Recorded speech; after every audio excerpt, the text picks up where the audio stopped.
No exigir nuestros derechos es como si no existieran. Muchos de ellos nacieron de largas luchas sociales o laborales. Otros se crearon después de episodios difíciles de la humanidad. Conoce tus derechos y honra la memoria de quienes trabajaron para que ahora nosotras, las personas mayores, podamos disfrutarlos.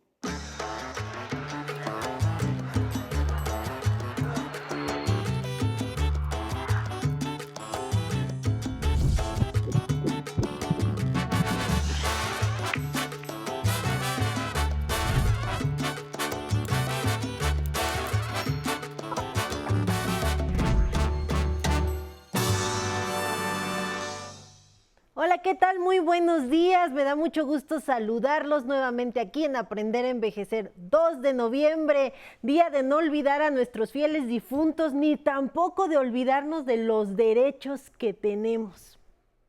Hoy por lo general nos toca recordar a nuestros fieles difuntos. Pero también sería importante reflexionar si mis derechos y mis obligaciones van a continuar después de la muerte. Suena interesante, ¿verdad? Pues hoy aquí en el programa vamos a tener a una experta que nos hablará respecto de este tema. ¿Me acompañan?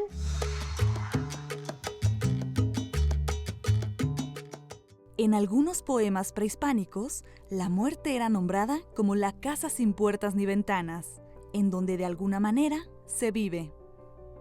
La muerte es un gran misterio, salvo porque, jurídicamente hablando, una persona sigue teniendo derechos y obligaciones aún después de fallecer. ¿Qué ocurre, por ejemplo, en caso de dejar bienes o adeudos? ¿Qué hay de la ejecución de su voluntad manifestada en un testamento? ¿Cómo protegen los derechos de autor la obra de una persona hasta por un siglo? ¿Cuál derecho se ejerce al contratar un seguro de vida para que los beneficiarios designados puedan cobrarlo? Estos son algunos ejemplos de situaciones posibles en las que, de hecho, ante la ley, digamos que seguimos existiendo a pesar de que ya no estemos presentes físicamente. En la mayoría de los casos, al recibir un crédito, pagamos un seguro de vida para, en caso de fallecer, la aseguradora cubra los adeudos pendientes. Pero hay otros casos en los que se cubren las deudas con una parte o el total de los bienes que dejamos en herencia. Otro ejemplo, al hacer un testamento, manifestamos la voluntad de que nuestros bienes pasen a ser propiedad de quienes designemos. Por esta razón, es muy importante hacer a tiempo el testamento y así asegurarnos de que la persona que herede nuestro patrimonio sea exactamente quien deseamos. Hoy abordamos este tema desde la perspectiva del derecho. Esto es Aprender a Envejecer. Pues ya estamos de regreso aquí en el estudio y hoy nos acompaña Miriam Saraí García Martínez. Ella es asesora jurídica del Instituto Federal de Defensoría Pública y es la experta que nos va a hablar respecto de si nuestros derechos y obligaciones terminan con la muerte. Miriam, un gusto que estés aquí el día de hoy acompañándonos en este tema. Nosotros creemos que nos morimos y ahí se acabó todo, ¿no? Pero, híjole, ya estuvimos viendo en la cápsula y creo que después de muertos todavía queda un largo camino en cuanto a nuestros derechos y obligaciones. Sí, así es. Gracias, Nancy, por la invitación y por permitirme estar con tu auditorio. Lo único que tenemos cierto al nacer es la muerte. La muerte la entendemos como el fin de la vida y es para lo único que a veces no nos preparamos. Es muy importante, yo creo que difundir que se debe preparar a las personas porque no sabemos cuándo vamos a perder la vida, que es el concepto genérico de muerte. Hay derechos y obligaciones y están ya muy estudiados porque básicamente la muerte puede ser una cosa natural o inducida, pero no sabemos cuándo va a llegar. Pero que nos va a llegar, nos va a llegar, ¿no? Entonces es muy importante que, si bien muchos piensan que es el fin de todo, hay otros que piensan que es el tránsito para algo más allá. Y como es algo más allá, entonces tenemos que preparar todo lo que está a nuestro alrededor para que ese más allá nos reciba con bondad. Dentro de los derechos y obligaciones han caminado mucho en el tiempo, pero ahora tenemos una variedad de derechos y de obligaciones también. Por ejemplo, podemos hablar, me gustaría muchísimo de que son 4 básicos derechos que tienen las personas que fallecen. 4 derechos básicos. A ver, cuéntanos esos 4 El primero derechos. es a que las personas que quedamos vivas cumplamos con su voluntad. Hay 2 figuras básicas para ello, que son los testamentos y la voluntad anticipada. Ambos en vida podemos planear cómo queremos que sea después de nuestra muerte. Y esas personas que quedan, o el mismo gobierno o las leyes, van a obligar a todos los que están a nuestro alrededor que lo cumplan. Eso es muy importante. Alguien me decía que cuando mueres y dejas testamento, se abre una puerta jurídica para todos los que tienen que cumplir tu voluntad, ¿no? Pero me platicabas, testamento y voluntad anticipada. Sí, así es. Esas cosas nos pueden ayudar los notarios, pero actualmente existen distintos tipos de testamento y la voluntad anticipada ya hay una coordinación que en los hospitales en esta época de pandemia es muy importante que lo sepamos. Podemos, si todavía estamos regularmente bien, podemos disponer de qué queremos tener como tratamiento médico o tratamiento paliativo para en caso de que estemos ya con en los últimos momentos de vida. Es muy importante también saber que nuestro testamento lo podemos cambiar todas las veces que queramos mientras vivamos y solamente va a valer el último que otorguemos. Hay distintos tipos de testamento, pero el más común es el testamento público abierto. Ante notario. Ante notario, efectivamente. Y para nuestros adultos que nos ven, pueden saber que tienen descuentos a lo largo de todo el año y un descuento mayor en el mes de septiembre que acaba de pasar. Pero ahora en noviembre nos da muchos temas para reflexionar acerca de qué debemos de ver en nuestro testamento. Y para ello va de la mano de las obligaciones, porque cuando nos morimos muchas veces no acaban nuestras obligaciones, siguen. Entre ellas están las alimentarias. ¿Cuántas familias no tienen hijos pequeños o nuestros adultos que todavía tienen una persona en casa con discapacidad o tienen alguna otra persona que depende de ellos como su cónyuge o su pareja? Y entonces, evidentemente, esas cosas se tienen que planear porque los derechos alimentarios trascienden a la muerte. También, una de las cosas que deben considerar en el momento que hacen testamento son todas esas deudas que tienen. Actualmente hay unas figuras muy interesantes. En los contratos de seguros muchas veces protegen a los contratos de crédito, pero hay que fijarnos bien en las letras pequeñitas de los contratos. Lo que siempre decimos, ¿no? Las letras chiquitas. Pero cuéntame más de mis deudas, porque uno pensaría que pues ya me muero, ¿verdad? Ya no va a pasar nada, ya no estoy aquí, aunque haya dejado una deuda inmensa, pues ya a dónde me encuentran, ¿verdad? A menos que vayan al más allá por mí. Pero ¿qué pasa con las deudas? Hay que fijarnos muy bien en los contratos. Cada deuda va respaldada regularmente por un contrato y los contratos cambian. Pero muchos de ellos en la actualidad van protegidos con un contrato de seguro, que si algo nos pasa, estos entran y pueden pagar parte o la totalidad. Pero muchas veces, ¿qué pasa? Dejamos en casa una tarjeta de crédito y las familiares que quedan ahí la utilizan, esas deudas ya no las va a cubrir la tarjeta, el seguro, ¿verdad? Es importante que cuando muera su familiar, pues no vayan a salir corriendo a utilizar esa tarjeta, porque pues, la persona va a tener una acta de defunción y ahí se va a sentar cuando murió, y si se siguió generando, pues ni modo que haya sido el fantasma de la abuela, ¿no? La que vino a comprar más cosas. Otra de las cosas del testamento es que ahí se dispone quiénes van a ser nuestros herederos universales y quiénes van a recibir legados y que se llaman legatarios. También quién nos va a representar. Eso entra dentro de los derechos. Otro de los 4 derechos que platicábamos es el derecho a la personalidad jurídica. Y entre ellos está que alguien nos va a representar aún muriendo. Y va a ser una ficción que va a ser como si nosotros estuviéramos vivos. Y eso nos va a proteger muchísimo de las cosas que dejamos pendiente. Por ejemplo, si en vida generamos un crédito fiscal y fallecemos, tenemos que cubrirlo aún ya no estando vivos. Pago de impuestos aún después de muertos. Acuérdense que tenemos 30 días a partir de que fallecemos para que den el aviso a Hacienda del RFC, que ya lo vamos a dar de baja. Y nuestro albacea, que es nuestro representante en el trámite de la sucesión para transmitir nuestros derechos patrimoniales, también tiene, al concluir la 4ª etapa, 30 días para darlo de baja. Si yo dejo deudas tanto en tarjetas de crédito como no cubrí oportunamente mis impuestos, ¿se van a cubrir estos con la parte proporcional de mi herencia? En la herencia, si tenemos patrimonio, hay una prelación de quién puede hacerlo. En estricto sentido, todas las deudas van a alcanzar, si no se pagaron con esos contratos de seguro, si no estábamos al corriente, se van a pagar con todo nuestro patrimonio. Cuando ya ese patrimonio se adjudica a los herederos, ya no los alcanza, ni tampoco va a alcanzar a nuestros herederos su patrimonio propio. Pero lo que dejemos, Hacienda o nuestros acreedores lo pueden utilizar. Hay una figura muy característica que se llama hipoteca inversa, que en esa es muy peligrosa, porque en el momento que fallecemos se van a llevar todo porque así lo pactamos por escrito. Hay que tener cuidado con esos porque actualmente están en el mercado muchas de esas. Y si no hay patrimonio, si no tengo patrimonio ahí, ¿cómo lo cubro? Ahí hay otra cosa. Dentro de otro de los derechos que tenemos es el derecho al decoro.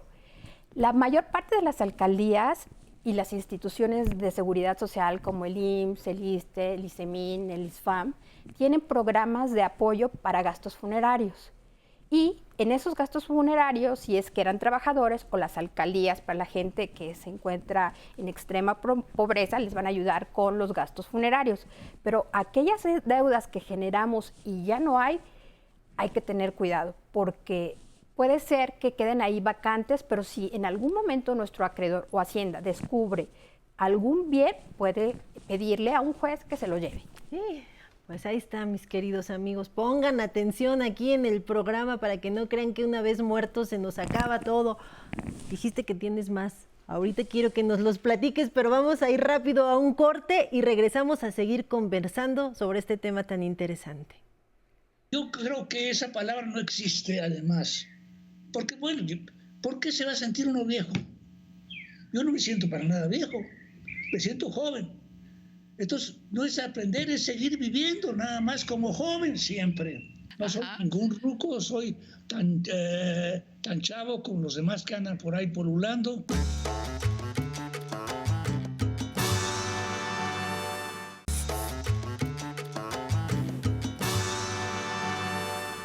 Pues ya estamos de regreso y nuevamente seguimos con Miriam Saraí García Martínez, asesora jurídica del Instituto Federal de Defensoría Pública.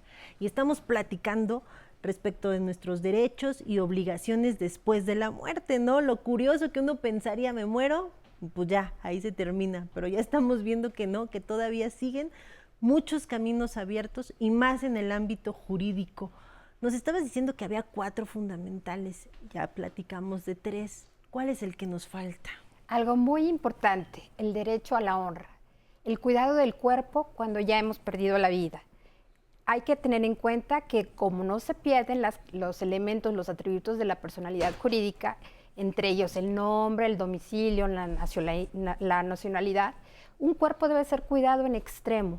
Existe una norma oficial mexicana y existen contratos de servicios funerarios. Estos van encaminados a darle todo el respeto a nuestro cuerpo, porque aun cuando ya no tengamos vida, existe una ley general de salud que nos protege para que seamos inhumados como queremos, y de hecho en el testamento es una buena indicación que podemos dejar si queremos ser cremados, es decir, obtener restos áridos, o bien queremos ser enterrados completos, que también se establece mucho acerca de la exhumación cuando hay algún problema jurídico de investigación en la fiscalía. También podemos ser conservados. Recuerden que los cadáveres no es patrimonio de nadie. Está regulado con la Ley General de Salud y hay que también checar eso. En los panteones existe cierta tiempo que se contrata de permanencia. Luego los familiares se olvidan de nosotros y nos pueden sacar y mandarnos a la fosa. A la fosa con una. Entonces es importante ver esos contratos de servicios funerarios y va en relación al decoro del cuerpo. Todo eso. También la cuestión de la donación de órganos puede incluirse, ¿no? De que si yo deseo que mis órganos sean donados, lo que me sirva, que me lo saquen, ¿no? De una vez para que apoye a otros, eso también sería... Sí, ya tenemos mucha reglamentación acerca de la donación de órganos. Actualmente en México existe poca cultura de ello, pero podríamos salvar tantas vidas si, como decíamos, la muerte no es un acto final después de muchos años, puede llegar en cualquier momento. El acto de donación como tal de órganos puede salvarle la vida a muchas personas y existe toda una reglamentación y nos podemos inscribir, y si cambiamos de opinión en este registro de donadores voluntarios, podemos también cambiar esa situación.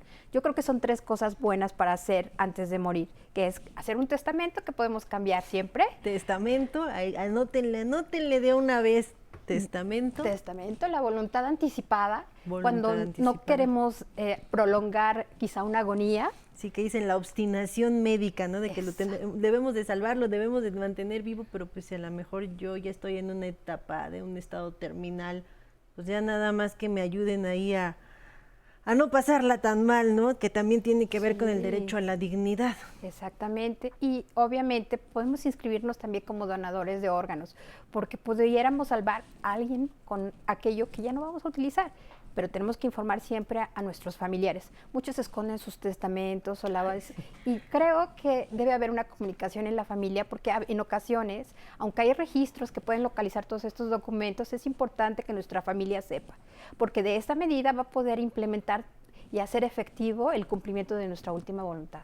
Seguros de vida, ¿qué pasa con los seguros de vida después de muerto? Fíjate que en el Instituto Federal de Defensoría Pública, ese es uno de los temas más recurrentes. Ayudamos a las personas a que hagan efectivo esos contratos de seguros, bien sea sus beneficiarios o bien sea obviamente el mismo contratista. Existe un registro de contratos de seguro a través de Conducef. Muchas veces contratamos algo y no le decimos a nuestra familia, fallecemos, y ellos siempre tienen la duda, ¿tenía un contrato de seguro? ¿Voy a recibir algo? En Conducef tienen un registro de todas las contrataciones en esa materia. Básicamente tenemos 5 años para cobrar un contrato de seguro. Síganle anotando, amigos, está bien interesante. Si se nos pasa ese tiempo, podemos perder ese dinero que podría ayudar a nuestros familiares. Evidentemente esto se hace voluntario, se cumple una serie de requisitos, va a pagarse una prima, y cuando se hace efectivo el riesgo, entonces la aseguradora nos cumple el contrato. Pero ¿qué pasa cuando no avisamos? Pues es difícil saber que tenemos que cumplir. El Instituto Federal de Defensoría Pública estamos muchas veces para ayudarnos a interpretar esos contratos, o a través de juicios orales mercantiles, dependiendo de la cuantía, podemos ayudarles también a hacerlos efectivos a sus beneficiarios. Obviamente tienen que tener bien su acta de defunción, eso es muy importante, porque a veces con la tristeza o la pena olvidamos que debemos de revisar nuestra acta en nombres, apellidos y lugar de nacimiento. Otra cosa básica, ¿no? Revisar la documentación cuando muere un familiar, que sí quede asentado bien día, hora, nombre, causa de muerte, para que no haya problemas más adelante. Efectivamente, y tener cuidado con el pago de las primas, porque ¿cuántos no contratan y nunca pagan la prima y piensan que tienen un contrato de seguro? Hay que estar al corriente del pago de las primas para que podamos hacer efectivo ese contrato dentro del plazo de 5 años. Correcto. ¿Ustedes como Instituto Federal han apoyado a gente que se les muere sus familiares y recurren a ustedes? Sí, eso es muy interesante todo eso, porque a veces ellos pierden a su familiar cuando son menores de edad, pero entran dentro de los 5 años, y a veces por días hemos logrado hacer el cumplimiento de muchos contratos a través del juicio oral mercantil. Es importante que sepan que hay un registro de inscripción de los contratos de seguro, y que igual que las cláusulas, hay algunos que tienen cuantías muy pequeñas, hay otros que tienen una serie de pagos periódicos o una cantidad más grande, o hay algunos otros contratos de seguros que cubren el pago, como platicábamos de las tarjetas de crédito, o los hipotecarios, que también cubren eso, porque muchas veces que tenía un contrato de seguro bancario, sí, pero era para cubrir la hipoteca o la tarjeta de crédito, o era los adeudos contraídos o las obligaciones contraídas en vida de esa persona. Correcto. También algo ya rápido para cerrar, los temas de las pensiones, ¿no? También de seguridad social. Si fallecen, pues hay una pensión por viudez, que también pueden recurrir a los institutos, ya sea ISSSTE o IMSS, a solicitarla. Para todo tu auditorio les tenemos que comentar que nosotros tramitamos muchas pensiones, y hay de orfandad para los niños, hay de viudez para la pareja, y hay inclusive de ascendencia. ¿Cuántos papás no han perdido en esta época a sus hijos? Los invitamos a que se acerquen, porque tienen tal vez derecho a una pensión de ascendencia como padres, no solamente los hijitos o la pareja. Y obviamente pues es dependiendo de si reúnen los requisitos del sistema de seguridad al cual estaban inscritos. Pues yo te quiero agradecer, mi querida Miriam, que hayas venido el día de hoy en esta fecha tan importante para nosotros, que recordamos a nuestros fieles difuntos. Y pues también recuerden todos ustedes que nuestros derechos y obligaciones no siempre terminan con la muerte. Y ahora los voy a dejar con la siguiente cápsula para que tramiten su descuento de residente en plazas de cobro de caminos y puentes federales. Yo les agradezco y los veo el próximo domingo con la señora Patti Kelly.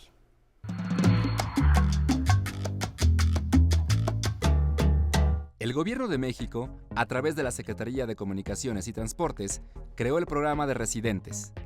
Se trata de un esquema tarifario de descuentos en 29 plazas de cobro ubicadas en autopistas a cargo de Caminos y Puentes Federales, CAPUFE. Se otorga a habitantes de poblaciones aledañas a esas 29 casetas, localizadas en los estados de México, Sinaloa, Veracruz, Tabasco, Baja California, Morelos, Coahuila y Sonora.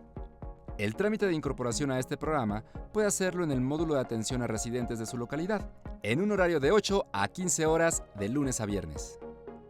Para conocer los requisitos que le solicitan, así como la lista completa de plazas de cobro donde se aplican los descuentos, siga los siguientes pasos en su dispositivo móvil.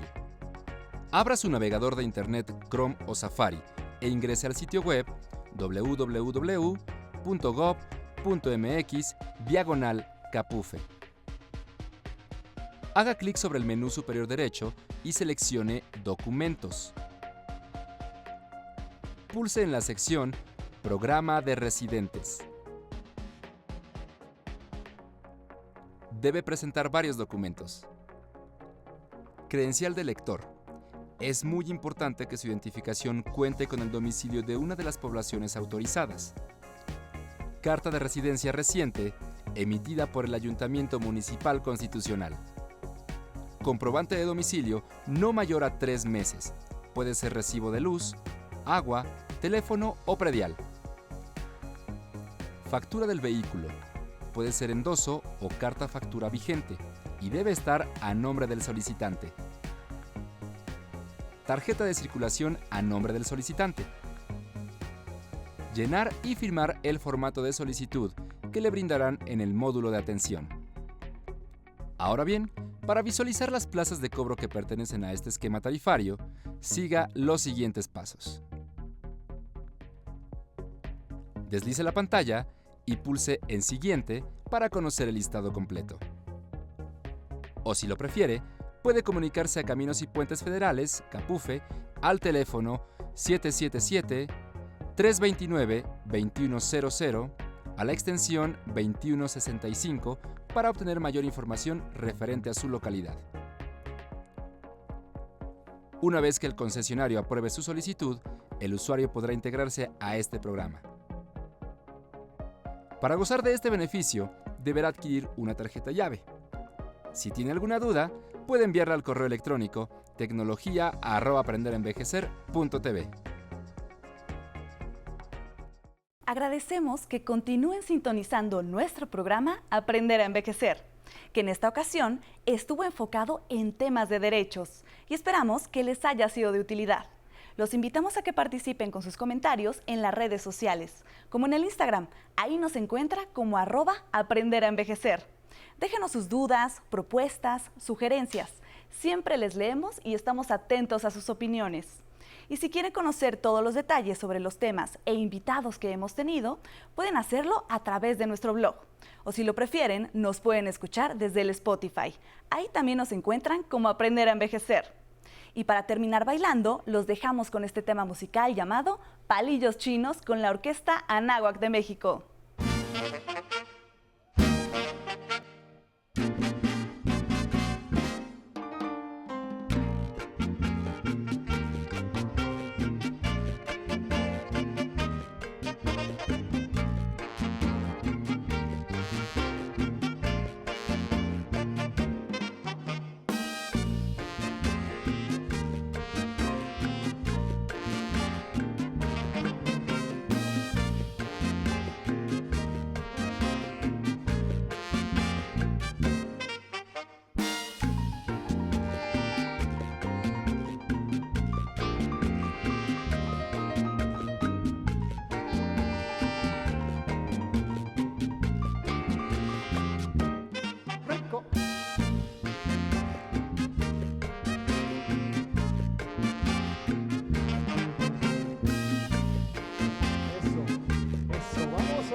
Muchas gracias.